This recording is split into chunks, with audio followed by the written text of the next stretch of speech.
Yang mana seorang tu tak apalah. Tuan-tuan, saya selalu sebut dulu pun, pasal ramai orang yang anti poligami. Dia kata tak adil suami ni kahwin. Sebenarnya suami yang menyeksa isteri ni, dalam banyak kes dia tidak ada kaitan dengan poligami. Dia memang begitu. Yang kita tengok yang pukul isteri dia tak kaitan dengan poligami. Ia samsing asal kampung dusun. Dia memang daripada awal dia memang macam tu perangai.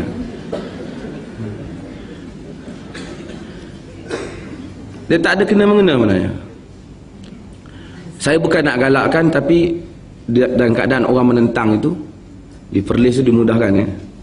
Bukan mudah kahwin, tak perlu minta signature daripada isteri yang pertama. Dunia ni, macam saya kata, dunia ni orang nak dapat perempuan ni tak susah sebenarnya. Ada duit sikit dia dapat perempuan. Ya. Apa perempuan macam kadang-kala dalam dunia ni punya murah, macam nak pergi minum air di kedai lah, boleh ambil menu. Ya. Tapi kalau ada lelaki tak nak lalui itu semua, nak buat secara syarak supaya tak berdosa dia, di satu sudut kita patut juga memberikan penghormatan. Betul orang lelaki? Bagilah dia orang menang sikit. Tapi yang tak betulnya tak adil itu. Tapi dia cuba nak dapatkan secara halal. Dan wanita yang dikahwini itu, yang di nombor 2 itu pun wanita juga. Kita tak boleh kata poligami menzalimi wanita. Yang dia kahwin nombor 2 itu bukan wanita ke? Wanita juga. Poligami, kerana poligami hak dia ada. Sebab itu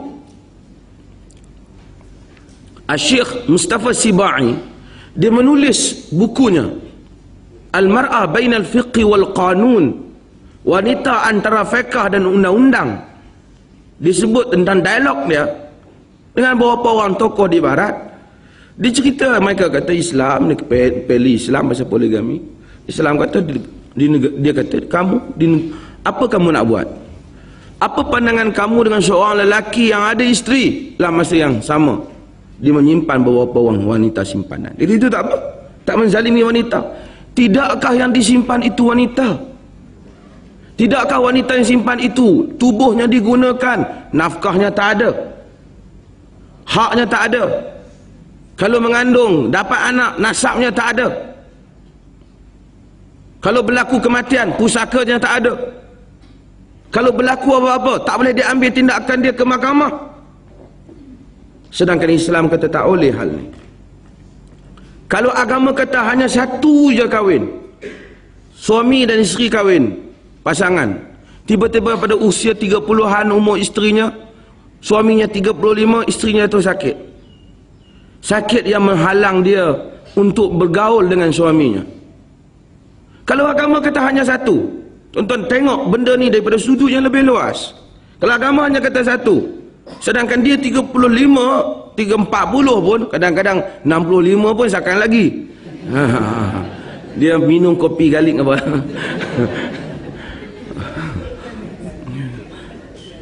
Tiga 35, 40, dia ada kehendak dia sebagai lelaki. Kita tak kata tak apa, mungkin hari pertama tak apa, berkorban apa saja, abang sabar, abang tetap setia dengan kau. Kerana 2 minggu kemudian, apa nak buat, dan nasib abang. Kena dua lagi 2 minggu, abang pun tak tahu, abang keliru. Ya. Tapi agama kata tak, awak jaga yang pertama dengan cara yang baik, jangan tinggalkan dia, dan awak dapat menunaikan hak awak ini dengan memperoleh yang kedua, dan kedua-duanya awak mesti jaga dengan baik. Mana lebih baik dua keadaan ini? Dengan dia ceraikan yang pertama, dia pergi ambil yang nombor 2. Mana lebih baik? Sebab itu yang kempen-kempen ni, dia orang juga ajak saya pergi tengok berbahagi suami. Saya tak pergi. Ajak Mufti Perlis kempen sekali. Saya kata tak, syariah itu hendaklah dilihat dalam kes, jangan satu kes saja.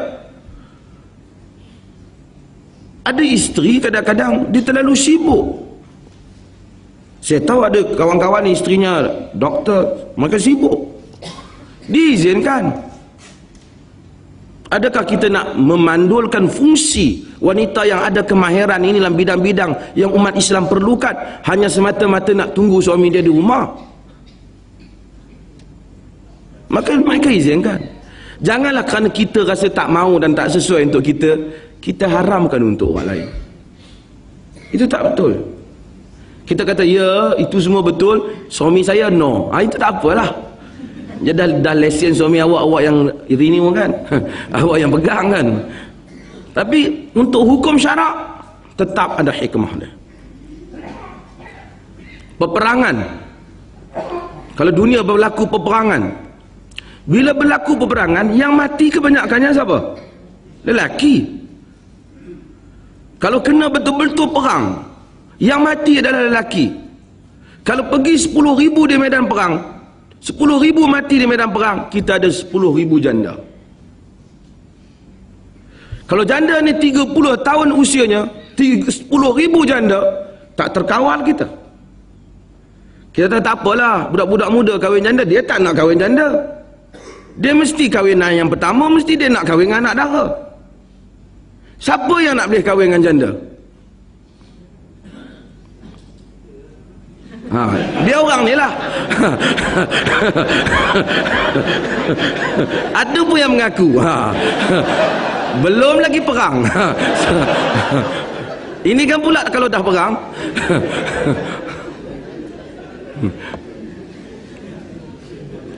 Siapa yang akan menguruskan? Dan banyaklah penyelesaian ini yang dibuat dengan hukum hakam poligami ini. Kita tak mahu suami kita kata suami saya tahu tak sesuai, dia memang tak mampu, saya seorang pun tak terjaga. Walaupun orang perempuan ni kalau kita jaga macam mana pun begitulah jawapannya. Tapi tak apalah, untuk suami awak tak apa, tapi awak jangan ganggu hukum, jangan pertikaikan hukum. Hukum. Suami saya kerana kahwin dua saya tak terjaga, itu masalah suami awak, akhlak dia, bukan hukum. Ada orang kahwin satu tak boleh jaga isteri, lagi ramai. Kahwin satu tak balik rumah, tak bagi nafkah, tak jaga anak-anak, happy go lucky saja dalam hidup. Takkan kita nak kata sistem perkahwinan tu salah dalam syarak? Kita sepatutnya hidup macam barat, tak perlu diikati dengan perkahwinan. Takkan kita nak kata? Kesilapan itu kesilapan individu, bukan kesilapan hukum. Maka dengan itu orang yang baik-baik, yang dapat menjadi contoh teladan yang baik, maka mereka buatlah contoh teladan yang baik dalam kes ini. Ini kempen mana Dr. Harlina Siraj dulu. Jadi dia kempen lelaki yang baik-baik, mulakan sebagai contoh teladan.